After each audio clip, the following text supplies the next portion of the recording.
LGBT issues are life issues. They're life issues that should matter to the church. Liberation theology is a reflection on the experience of Christian living the experience of God. The best ways to enact systemic change is through joy and carnival. Where the church will decide whether it still holds that homosexuality is a sin. Kathleen Blank-Reether says she was ordained as a Roman Catholic priest 2 years ago, a forbidden female in a male religious hierarchy.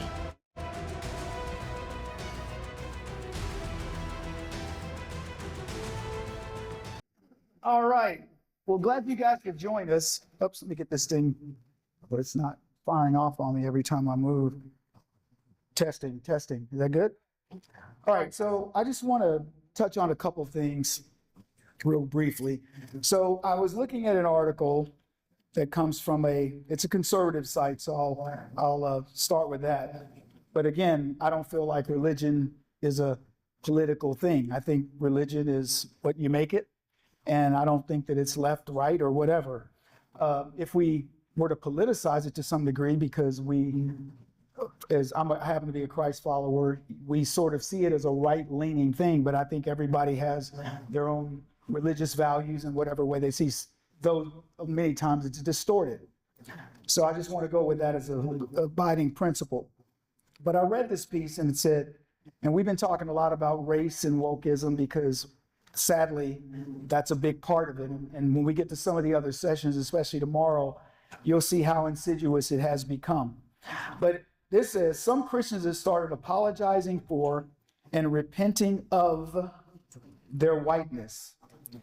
The next piece of it says, while true racial reconciliation is an important outworking of the gospel, they reference Ephesians 2, wokeness changes the gospel by teaching that white people are never able to fully repent of their actions because they are inherently racist by nature of being white.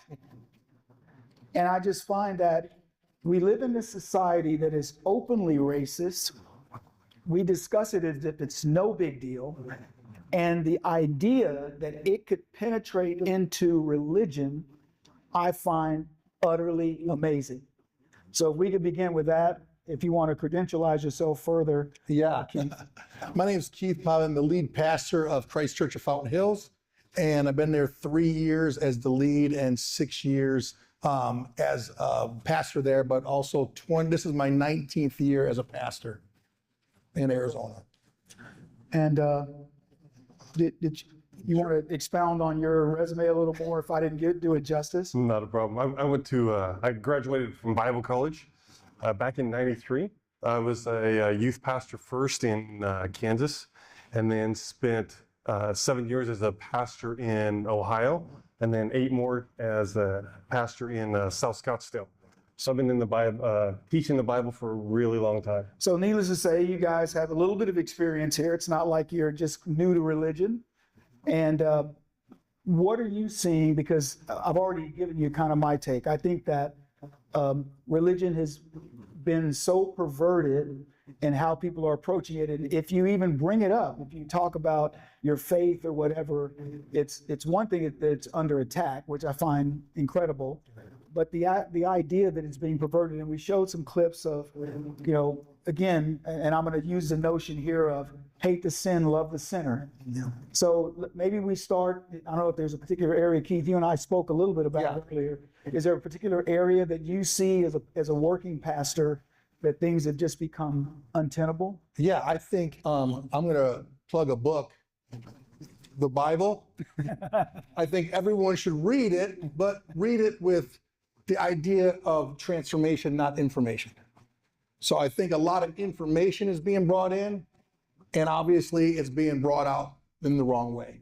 Okay. Because I truly think with the wokeism and religion is that we're challenging a perfect God by putting our own thoughts in it.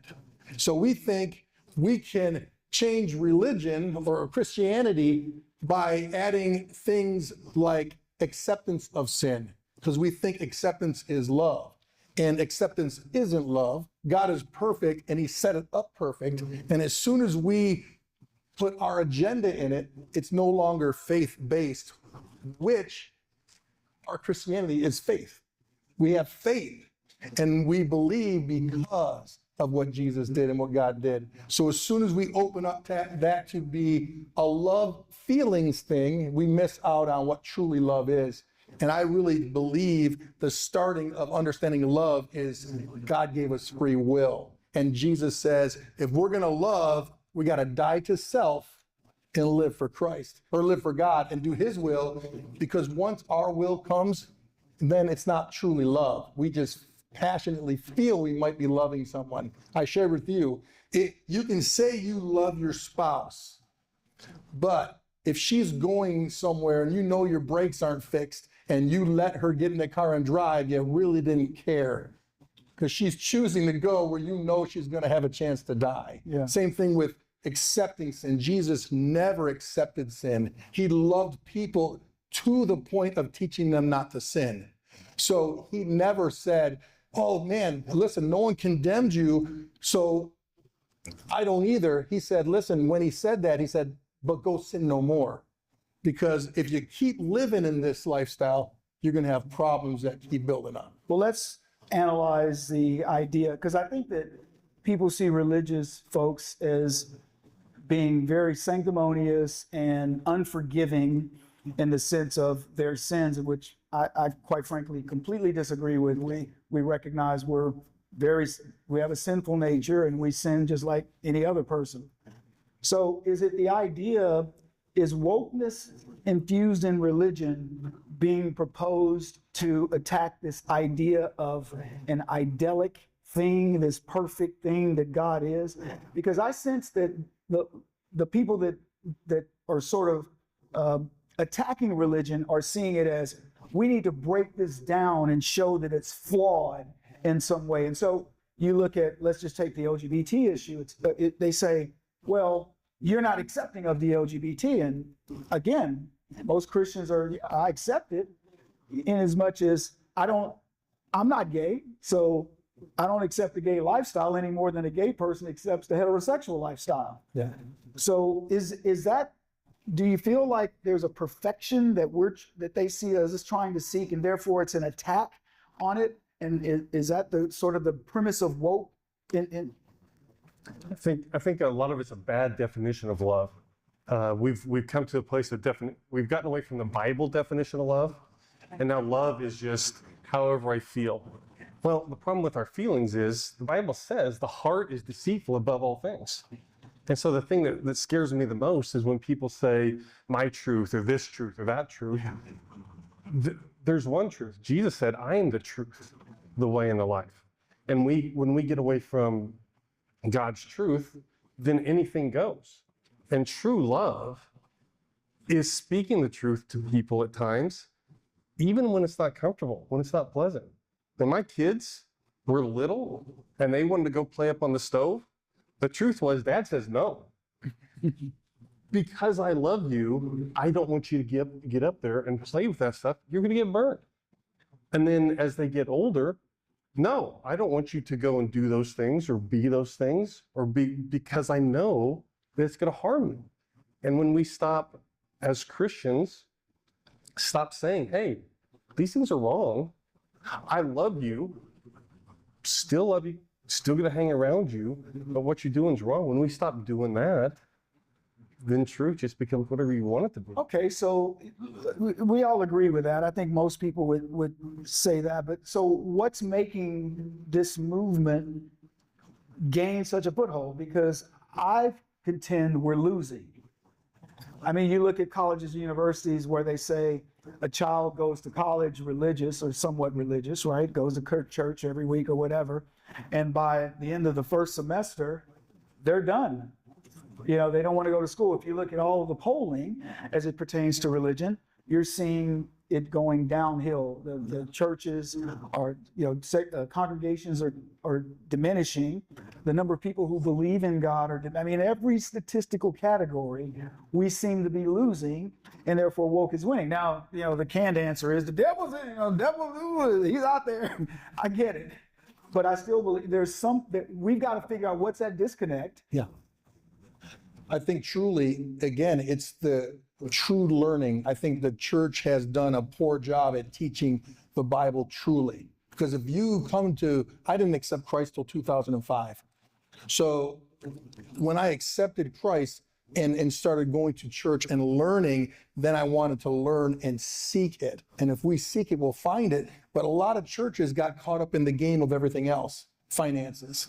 So if I don't teach everything in here, because I'd never get that unforgiveness. Because if you're truly a believer of Christ, forgiveness is the number one thing you have, because they teach it. Jesus talks to Peter about it. So forgiveness and loving and caring is so big in a true Christian faith, but it's teaching every single part of it. And I think we've taught pieces of it to keep people there, to come, to show up, to give money to the church, and then they send them off and they're not trained well. It's like education. I was in education for 18 years first. You know, if you have a department that doesn't, a Department of Education that doesn't love the kids or care for the kids, then you don't do the things that are good for the kids. You do the good things for your pocket. And the same thing with church. If you don't care enough to tell people, I love you so much, that you have to understand what love is, like Brian said, and I'm going to teach you truth on these matters. Because no matter what, we're going to be sinners, we're falling short. And God just wants us to understand if we're all sinners falling short, we need to keep growing and keep seeking. And the number one thing then is to die to self. If we can die to self, wokeism goes away. What's wokeism? It's self. It's selfish. I get what I want. I believe that I feel I'm this way. I was born a boy, but I want to be a girl. And now once the church is open up to that, now again, you don't get a true teaching. And again, then we get bits and pieces of whatever. Because most people still, as a pastor for 19 years, Brian for a long time, I still got to tell my congregation to read this. Because I don't like reading. I go, this is the thing that will help you to know what's right and wrong and to do what's right. That's what the Bible's for. I would say, just in a very practical manner, the reason that kids lose their faith a lot of times when they go to college is they don't see it at home. It's a constant thing where, back in the Bible, in the early days, you know, spend time talking with your kids about these things. I think that kids are being taught religion in school. It's just a religion of wokeness. And so, I mean, I've got a friend that, I mean, when his daughter came home from school, every night they sat down and talked about, what were you taught in school today? And here's what the Bible says about that. And when parents start having that type of involvement, but yeah, if you're going to church once a week, it's not going to affect you. It's not going to affect you. At some point, you've got to take responsibility for your spiritual life, and you've got to pass that on to your kids. That's what Deuteronomy says. Yeah. Yeah. Well, so when you look at how the church is sort of pushing out this message, I mean, because again, I go back to it's winning and losing, you know, and I tell people this all the time. I call them micro battles. Somebody has an idea about something, you have an idea about something, and whoever leaves, you either leave saying we agree to disagree, but somebody's winning in the war of ideas. And we're losing in the war of ideas. And you look at the Bible and the things that they attack. So, you know, again, we've already covered the LGBT thing, but even racism, you know, that's one of the elements that they'll talk about. We're not accepting of this or that, or, you know, Christians get accused of being dogmatic in a particular way or whatever. But when I look at it, I say we're completely opposite of what's being portrayed. To me, this session is, what can we say to the people that are in the audience and are going to be many, many more who will watch this? What can we say to them as to how are we going to win? And my thing is, don't make it so sanctimonious that we're always talking about the Bible. And I'll give you an example. So I was counseling with a political person. I won't say who he is, but he was running for president. And he had made a mistake talking to blacks about abortion. and which is, by the way, a hot topic in religion and what's happening in the secular world. And so he says, he's all, fire and brimstone, the Bible says you can't be killing babies and all this, which, okay, I agree. But when I was asked to counsel with him, I said, he almost made black people feel bad because per capita, we have many more abortions. Black women have many more abortions than non-black women. And the room sort of left like, that white son of a gun, telling us what to do. We can kill our babies if we want to, That's really how they felt. And so I went to him, I said, why are you delivering this message in such a way when there's an easier way to do it? And here's what I told him. I said, at the turn of the 19th century, blacks were 20.4% of the population. The turn of the 20th century, we were 14.2, now we're 13.7. That's what's called the decaying curve. So you've lost 7% of your population and somebody's trying to kill you.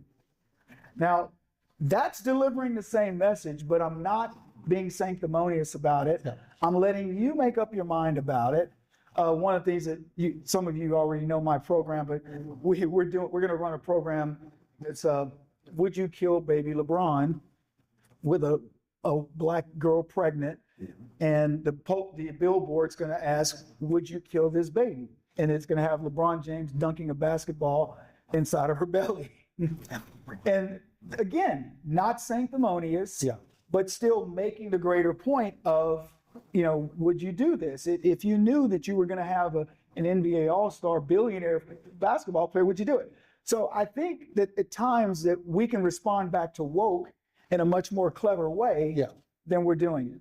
Yeah, but it takes, just like the education, it takes the parents being involved. It takes the pastors and people in the church to get involved. So it's to be doing things and talking and sharing in a way that is showing love. Because you care about people. I'm going to interrupt you and disagree for just a second here, because parents are not involved. Leftist parents are not involved with their kids. In fact, they're probably less involved with their kids than conservative parents. So there's a culture that's winning over the kids. I mean, whether it's this or, but that culture is winning over the kids. So we can't keep using that as our excuse. There's something out there that's infecting these kids. Now, don't misunderstand me. I agree with you. We meet with these kids and our own kids, and we give them our understanding. But at some point, we're losing them, and I think that we've got to tap into where that loss has occurred. Yeah. So I was a youth pastor for a long time first, and that's one of the things we try to deal with. One of the ways was giving them real responsibility, giving young kids, real responsibilities in the church. Whether it was being on stage for some of them singing, which is good because I can't sing at all. We like keeping people in the church, not chasing them away, so I don't sing. Helping run tech, having the older kids teaching the younger kids. That's one of the number one ways to learn God's word is when you teach it to someone else. And that's not a new idea. I mean, for big families, the older kids help with the young ones anyway. And so when we started giving teenagers real responsibilities in the church, then when they went away to college, they found churches and they had a skill that they could go and be involved in that church. And that kept a much higher percentage of those kids in the faith. Yeah, I do believe that we believe in high touch. So, whether we're going out looking for these kids in bad communities and trying to change their lives in that way, but I'm still trying to tap into this, and maybe I'm reaching too far for it, but I'm trying to tap into this thing that where's the essence of the loss occurring, and how are we allowing that? By not capturing these kids, or anybody for that matter, how are we allowing the church to be destroyed to such a degree that people are running away from it? That's hard because, again, with all the churches, we just saw videos of changing what truth is. Yeah. All right. It's making it easier for kids to go, well, gosh, I don't want to hear the truth now because this is more pleasing to me. So as soon as you open that door up to push everything is acceptable and everything is now. The kids usually, we have 7 boys, and I taught for years, and that kids will take the easier path, and as soon as they feel that they're struggling, it's going to be hard work, they don't want to do it. It's the same thing with you had the meritocracy. What used to happen is the harder you worked, now people came to work and it worked. And that's the same thing with your faith. If the easier you make something, our nature is to take the easier way. So I'm leaning towards the woke sounds a lot nicer. It's nice to go to somewhere I'm not going to feel convicted. But see, conviction is what strengthens us. When we go through trials, it should strengthen us. When things happen, it makes a difference. When it's so easy and then we just fall into it, we don't stand up to that to teach and share and be out there. Again, I'm a high touch person too. I taught PE because I love the kids, and I coached college football and high school football. I never taught or treated my athletes different than anyone that went through my class. And kids still contact me because I cared. And I cared to teach them stuff that was right. So if we don't care and we're just putting the easier way, it's hard to get back to the way where kids want to stay in it, because that's easy. Again, it's a process we have to keep doing and keep growing. Let's look at the church itself. So I'll use the black church. I remember sitting in there for 3 hours as a kid, and the pastor wouldn't leave until the plate was where he wanted it to be. We were sweating. It was in Texas heat. My grandmother was like, "Will somebody please give this man enough money so we can go home?" And people ask me all the time, Kevin, what's with they always think the solution for these problems is the black church, and because the black church, quite frankly, has been a big part of the problem in wokeness. And they asked me, "Kevin, why don't you work with this certain church?" I go, I'm not working with the churches. The churches have sold out. And I believe that, and I don't know, I don't follow it enough as a category, from a religious category, but from a black church perspective, I do follow it. And what I can tell you is the black churches have sold out, and a lot of the wokeness that we're experiencing is based on this, I'll use black liberation theology from the church in Chicago that Obama went to, where white person bad, black people good, white people oppressing, black people are the oppressor. And to what Shelby said earlier, teaching this victimization that is a lot easier to adapt to versus not. We got questions? Yeah, so thanks, Lori. How much time do we have, by the way? Okay, because last time we didn't get near getting all these questions answered. So it seems to me then in that situation, you have a lot more ability to change churches than you do schools or other things like that, or even jobs. You think so? Yeah, you can go to whatever church you want. And the cool thing about a whole lot of churches today have things on video. So you can check the church out before you even go to it. That's true. And see what they're teaching and see if does this thing match up with the Bible? Is this a church that is promoting wokeness? I can check that church out before I ever go. But oh my goodness, there's 600,000 churches in the United States? Yeah, I think my issue there, Brian, is, are people really seeking religion to the degree that they were before? Absolutely not. I'm not sure. Stop moving. Yeah. And so I think that's the problem. If we can't, it's like I look at the conservative movement, and I don't think of any of these topics as one way or the other, but I look at the way one group thinks versus the other. Is that us? I haven't moved. Yeah. We're going to find out who it is and waterboard them. But no, I think that's just a speaker system. You guys will figure it out back there, right? So I guess what I'm going is, until we can figure out a way to bring people to the movement. I look at this room and go, why aren't we bringing people to the movement? We should be flooding out the doors, out the gates with some of these events. And part of it is the people that sort of feel the way we feel are slowly dying off, and we're losing the country in that regard. But what is it that's going to attract people? Now, the newer churches, maybe like the newer churches are, I remember when we switched to non-denominational, they got the bands and they got the different groups and they've got basketball gyms inside and coffee shops and things like this. And it became sort of a collective community of things. And you kind of look to like, oh, okay, it's good to go to church because you'll see everybody in the lobby initially, get some coffee. They had a bookstore. This is where we went to Grace Fellowship with Tony Evans. Big church. And, and they would tell you, you're not going to know everybody here, but that's okay. Get in your groups and things like that.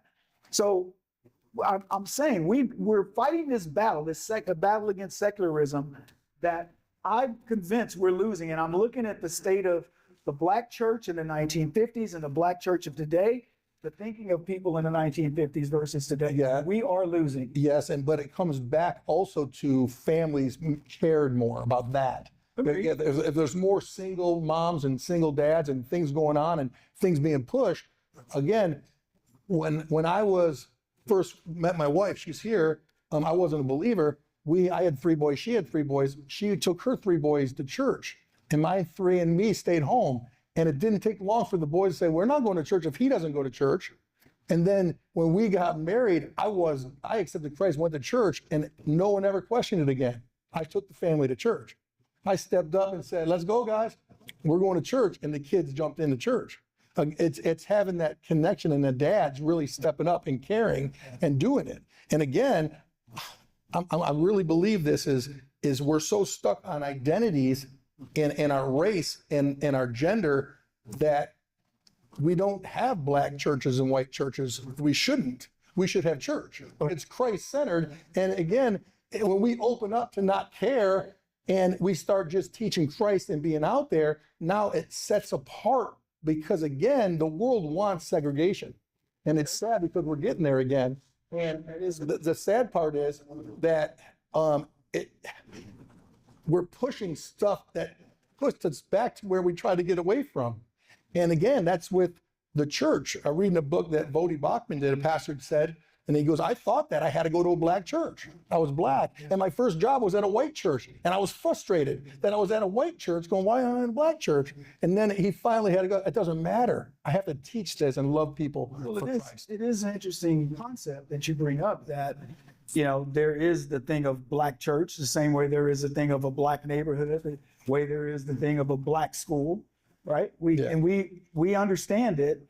We also understand that there's nothing to stop you from going to. I remember somebody telling me, I was the only white person at a black church. I was like, well, good for you, Congratulations. You want a medal? Are you telling me? Are you telling my brother? And so it was really funny to me, but we have boiled it down to that. And I do believe that is part of the problem because now we've got the church that allows gays, so it's kind of this is the gay church or this is this church. And so again, proving my point that this whole idea of wokeness and this whole thing of segregating people next thing I know, it'll be all women's church. Why? I saw a thing, I was driving down the road somewhere and it said, all women's medical practice. Why? If it's gynecology and things like that, It should know. Well, these days, who knows? Maybe I could go. So, but I think that I think people are starting to struggle with that. Anyway, let's get to some questions here because we're going to run out of time. First question: how does empathy relate to our love and acceptance of LG? So, how does empathy relate to our love and acceptance of them? I think it's just a part of it. I mean, you look at who Jesus spent time with. Spent time with the prostitutes, the tax collectors, the sinners of his day. And I think that we care for people. And to your bigger point just a minute ago, I mean, some of the greatest organizations that have come about in the history of this country and some other countries have been organizations started by Christians who saw people who were in need and said, let me step beside you and let's go through this together. And I think there's a huge difference between being a church for LGBT, where we're going to promote your lifestyle, and a church that welcomes you no matter what your lifestyle is. It says, I'm going to love you. You need Jesus. so what? You have your sins, I've got mine, but we need to come beside you and love you so we can keep all of us can get to be more and more like Jesus. With that, Brian, it comes down to the right definition of love. See, you said acceptance. Well, again, they come back to this, and this is the heart of it. So again, everyone's going to have something they got to die to and pick up a cross to. We just pick out things we'll pick out things because they push back at it. If I'm a murderer and no one knows, they don't call me. I don't go to church and go, hey, I just murdered 3 people. You got to accept me. So again, it's pushing to accept something that's sin. And Jesus said, hey, listen, I will meet with everyone. I love everyone, but I'm going to teach them truth and be there for them. But you have to understand, if you don't know you're sinning, I'm not here for you. Because Jesus said, when the Pharisees were mad at him, you know, you're eating with those tax collectors, you're eating with those prostitutes, and you're hanging out. He goes, yeah, I came for the sick that know they're sinners. So every story in the Bible, when somebody was stuck in sin and Jesus is confronting them and talking to them, they knew or desired a change. And I just taught on this last week. The rich person came to Jesus and said, how do I need to be saved? And he said, oh, you just need to follow the 10 Commandments. He goes, oh, I do that perfectly. He goes, then sell everything and come follow me. And he walked away dejected. See, he didn't want anything else. Then Zacchaeus, who's just as rich probably, a tax collector, got everything. He goes, man, I'm hearing about this Jesus. Man, something's in my life doing wrong. I climb a tree. Jesus comes in and says, man, Zacchaeus, I'm going to eat at your house. Now, everyone's mad because he's a tax collector, but he's walking. He goes, Jesus, if I cheated anyone, I'll give them 4 times back. See, it takes somebody understanding now I'm living outside of how God created me, no matter what it is, porn, sexual immorality, murder, stealing, greed, and we just focus on the one and they want to be accepted. But again, if I'm a porn guy, I'm not hiding it. I'm not telling you got to accept me. I'm going to do this. So there has to be 2 parts. Because Jesus, if it's free will, then I believe God's given us free will. That's how we can truly love. Because if you're married to your wife for so long and she has to wake up and hold a gun to your head and say, hey, Kevin, do you love me? Well, that isn't really love. And she goes, yeah, I love you. Or you say, yeah, until you put that gun away. So we have to have it both ways. And then we have to love them that way to show them, I care so much about you. And I will do anything. If you need, and I'm planting seeds in water, I can't make you grow. But no matter what you do in life, I'm there for you. But I'm going to keep teaching you truth because I love you that much. Well, I think in terms of kind of swinging it, I agree, by the way, with all of that. But I think in terms of swinging it back to wokeism, and here's what I would say to you guys. You both been in the church for a long time. And I remember my brother being on a street corner and he was next to a guy that said, I'm going to kill a cop. And my brother was like, what? He said, yeah, that cop right there, I'm going to kill that cop. And my brother's like, why? He said, because he was messing around with my wife. And my brother, he was waiting on the bus. Yeah. And he goes, okay, whatever. You know, why are you telling me? And he found out that cop got killed. And here's my point. If he hadn't said anything to him, my brother wouldn't know he was standing by a murderer or a murderer to be. So here's the question. In church, you think you've ever spoke to a murderer, a rapist, a child molester, a sexual deviant, or whatever? You guys have been in church long enough. Who's in church with you? Yeah, hopefully everyone. Probably all of those things, right? Mm-hmm. And yet we can't sell so the LGBT says we're there, and to your point, I think the problem is we say it's your sin. They say it's the way I am, right? I was born this way. Again, that's a selfish thought though. Agreed. Because we all were born in sin and we're all new creations. Agreed. So they have to get that, but you got to go alongside them and care for them. Here's what they're doing. Yeah. They're vocal about here's who I am. And to your point, a guy that murdered somebody isn't going to go, yeah, I'm a murderer, so please accept me, church. They just fly under the radar because you might not want to know that. And I think that, look, I got a lot of friends. One of my best buddies here today is was a prisoner at one point. So, and I have many others. I have lots of them in my family. Okay. So, but we don't say that. And I don't know whether that's the secret sauce. Yeah. I'm just saying the LGBT are upfront. They may not think they're sinning, but they're upfront and it's in our face about here's what I am, accept me.